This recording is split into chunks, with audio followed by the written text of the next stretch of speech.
नमस्कार बच्चों। जैसा कि हम 1.2 एक्सरसाइज कंप्लीट कर चुके हैं, अब हम एक्सरसाइज 1.3 को स्टार्ट करते हैं।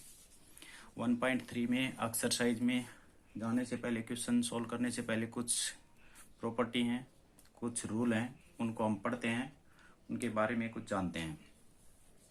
हमें पता है P/Q फॉर्म में क्या होता है, रेशनल नंबर होता है, जबकि Q की वैल्यू क्या नहीं होती, 0।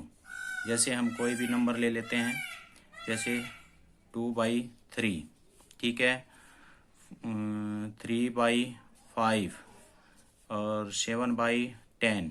ये इस तरह से हमने कुछ 3 एग्जाम्पल लिए। अब यहाँ से बात आती है कि दो केस बनते हैं, केस फर्स्ट और केस सेकंड। अगर किसी संख्या को किसी संख्या से भाग करना है तो दो केस में हमें यहाँ इसको देखना पड़ेगा। कैसे कि रिमाइंडर बिकम 0, ठीक है। जैसे हमने किसको दिया, 3 को 5 से भाग दिया, ठीक है, डिवाइड करते हैं तो 5 से डिवाइड नहीं होगा, तो पॉइंट लगाया और 0 उतार दी। कितना बचा, 5 6 जा 30, तो रिमाइंडर कितना बचा, 0, ठीक है। इसी तरह से हमने क्या किया, 7 को डिवाइड करते हैं, किससे डिवाइड करते हैं, 10 से, तो भाग नहीं होगा, पॉइंट लगाया और 0 उतार दी। 7 जा से गया तो कितना बचेगा हमारे पास, 70, तो रिमाइंडर क्या है, 0। अब इसी तरह से हम किसको भाग करते हैं, 2 को 3 से करते हैं, 2 को 3 से करते हैं, तो भाग नहीं होगा, पॉइंट लगाया, 0 उतारा, कितना मिलेगा, 6, 2 जा कितना मिलेगा, 18, फिर कितना बचा, 2, फिर 0, 6, 20, फिर 2, फिर 0, फिर 6, ऐसे चलता रहेगा, रिमाइंडर कभी 0 नहीं आएगा। तो दो केस हुए, एक तो हमारा रिमाइंडर क्या बन जाए, 0 बन जाए, ठीक है, एक तो रिमाइंडर क्या बन जाए, 0 बन जाए, और एक रिमाइंडर क्या हो, कभी 0 ना आए, ठीक है। दो कंडीशन हो गई हमारे पास, या तो रिमाइंडर 0 आए, क्योंकि देखो तो हमने 3 एग्जाम्पल लिए, 1, 2 और 3। इन तीनों एग्जाम्पल में 2 में तो हमारे पास क्या आ रहा है, रिमाइंडर 0 आ रहा है, और एक में रिमाइंडर 0 नहीं आएगा और चलता रहेगा। लेकिन यहाँ से कह रहा है कि अगर क्या मिल जाए, यहाँ से हमने इसको भाग किया था, यहाँ पे हम देखते हैं रिमाइंडर 0 आया, तो इसका अर्थ हुआ टर्मिनेटिंग डेसिमल नंबर, यानी कि एक डेसिमल के बाद क्या हो गया, टर्मिनेट हो गया। टर्मिनेट मतलब वैल्यू रुक गई। देखो 7 के बाद आगे भाग नहीं गया, रिमाइंडर 0 आ गया, 6 के बाद आगे भाग नहीं गया, रिमाइंडर। टर्मिनेट मतलब एक पॉइंट के बाद आंसर 0 आ जाना, टर्मिनेट होता है, ठीक है। तो इस तरह के रेशनल नंबर को हम क्या बोलेंगे, टर्मिनेट डेसिमल नंबर। अगर P/Q फॉर्म में है, जैसे ये नंबर था, इस नंबर को हमने क्या किया, डिवाइड करके देखा, और इसका आंसर चाहे एक पॉइंट के बाद आओ, 2 के, 3 के, 4 के, 5 के, 100 के, कितने के बाद भी आए, लेकिन आंसर क्या जाना चाहिए, 0, तो हम उसको क्या बोलेंगे, टर्मिनेटिंग डेसिमल नंबर, ठीक है। तो ये दोनों क्या हुए, टर्मिनेटिंग डेसिमल नंबर, ठीक है। अब बात आई जब रिमाइंडर 0 नहीं होगा, थर्ड पार्ट में हमने देखा कि रिमाइंडर 0 नहीं आ रहा, तो ये करा है नॉन टर्मिनेटिंग, उसको हम क्या कहेंगे, नॉन टर्मिनेटिंग। तो इस टाइप के जो नंबर होंगे जिसका आंसर कभी खत्म ही नहीं होगा, उसको हम क्या कहेंगे, नॉन टर्मिनेट। बट क्या खासियत होनी जरूरी है, रिपीटिंग, क्योंकि यहाँ से देखो एक वैल्यू रिपीट हो रखी है 666, और जरूरी नहीं हम कोई और एग्जाम्पल ले सकते थे। जैसे हमने किसी संख्या को किसी संख्या से भाग दिया, क्या लिखा था मेरे को नहीं पता, पहले 5 पे भाग गया, फिर 2 आया, फिर 3 आया, फिर 2 आया, फिर 3 आया, फिर 2 आया, 3 आया, ऐसे भी नॉन टर्मिनेट हो सकता है। यहाँ से देखेंगे, देखो यहाँ तो हमारे पास क्या था, 6 की रिपीटेशन, यहाँ क्या है, 2 3 की रिपीटेशन, तो 2 3 रिपीट हो रहा है। इसी तरह से हम कोई और वैल्यू पे भाग देंगे, तो मान लो 1 2 5 7 2 5 7, इस तरह से होगा, तो यहाँ कितने का पेयर बन रहा है, रिपीटेशन 3 का। इसका अर्थ ये हुआ कि रिपीटेशन होना जरूरी है। दो ही केस हो सकते हैं, किसमें, रेशनल नंबर में। किस में हो सकते हैं, रेशनल नंबर में, या तो भाग पूरा पूरा होगा, जिसका आंसर 0 आ जाएगा उसको तो हम क्या बोलेंगे, टर्मिनेटिंग, और जिसका भाग पूरा नहीं जाएगा तो उसमें क्या खासियत होना जरूरी है, पेयर बनना जरूरी है। चाहे एक नंबर का पेयर बनो, चाहे 2 नंबर का पेयर बनो, चाहे 3 का, चाहे 4 का। अगर पेयर बन के रिपीट नहीं हो रहा, आंसर कभी नहीं आ रहा, तो उसको क्या बोलते हैं, non terminate non repeating rational number, क्या बोलते हैं, non terminate non repeating rational number. But जिसका आंसर 0 आ जाएगा उसे हम क्या बोलेंगे, टर्मिनेटिंग रेशनल नंबर। ठीक है, तो यहां से हम कुछ क्वेश्चन लेते हैं। यहां से हमारे पास है पहले क्वेश्चन का पहला पार्ट लेता हूं मैं, 36/100 ये दिया है। इसका कह रहा है कि आपको इसके बारे में बताना है, ये टर्मिनेट है या नॉन टर्मिनेट, या टर्मिनेटिंग है या नॉन टर्मिनेटिंग रिपीटिंग है, कौन सा केस है। हमें पता है, इसको मैं डायरेक्ट दशमलव में लिख सकता हूं क्योंकि 2 पॉइंट हैं, 2 पॉइंट को छोड़ के 0.36 ये आया हमारे पास। डेसिमल को देख के हमें क्या लग रहा है कि 3 और 6 के बाद क्या आया होगा, इस क्वेश्चन में आंसर 0 आया होगा, तो ये कैसा होगा, टर्मिनेटिंग।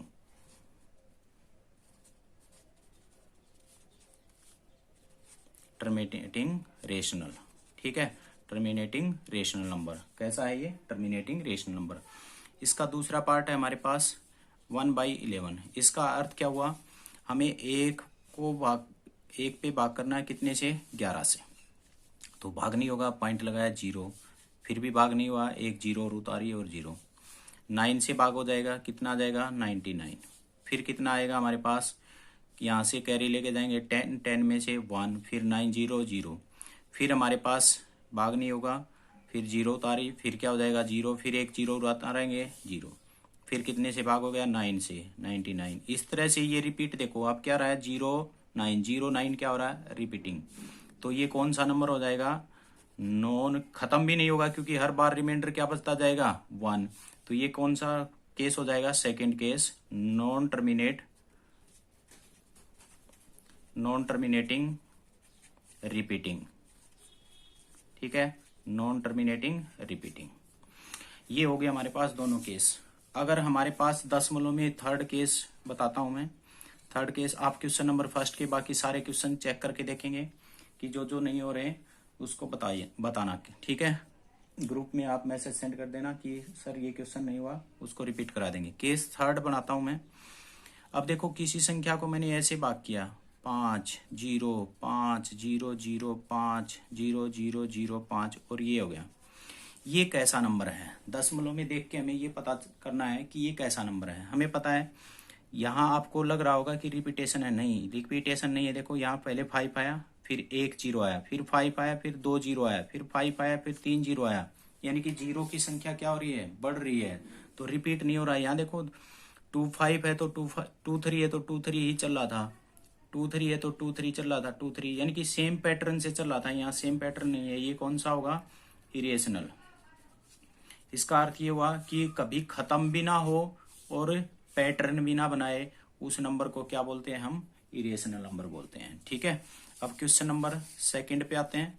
क्वेश्चन नंबर सेकंड का क्या दे रखा है, क्वेश्चन नंबर सेकंड में, सेकंड क्वेश्चन में दिया है आपके पास 1/7 की वैल्यू दी है, उसने खुद सोल्व करके दिया है 0.142857 के ऊपर बार। इस बार का अर्थ होता है कि ये नंबर क्या है, बार बार रिपीट हो रहा है, यानी कि इसको हम ऐसे लिख सकते हैं 0.142857 14258 इस तरह से बार बार रिपीट होता रहेगा ये।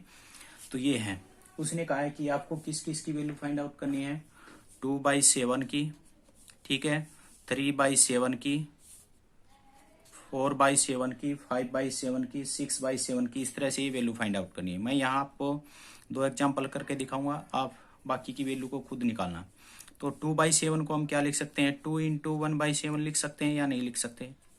अब 2 को ऐसे ही रखेंगे और 1/7 की वैल्यू को यहाँ से उठा के क्या रख देंगे, 0.1425857 इसके ऊपर बार। अब इसका आपस में मल्टीप्लाई करेंगे, 4 2 जा 14 और 5 2 जा 10 और 1 कैरी 11, 8 2 जा 16 और 1 17 और 2 2 जा 4 4 और कैरी 1 5, 2 4 जा 8 और 2 पॉइंट यहाँ वापिस लग जाएगा और ये बन जाएगा।